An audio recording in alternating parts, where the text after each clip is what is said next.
my food.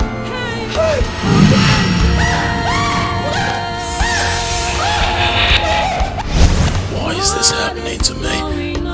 Why? Mommy, why is Daddy unhappy?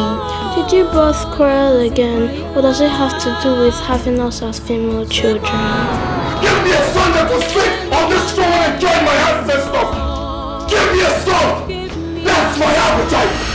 I don't know why life is treating me this way. I am tired. If you train them well, they will be greater than 10 male children put together. You are the Prime Minister. You are no of my kingdom, and yet you do not have any contribution, any suggestion as to what we are going through. Because you are the king of whom owns the kingdom, does not give you the audacity to talk to me in that manner. There is a difference between mortals and immortals.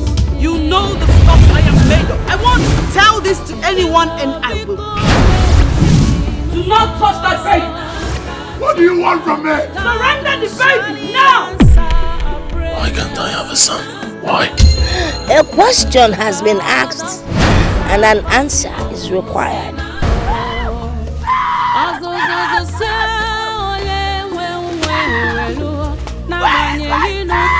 As you can see, he's getting worse. He couldn't sleep last night due to excessive pains. I am tired. Aqua is responsible for my nightmares. You have to find her. That is the only way the problem will be solved. Agogo, how do I find you?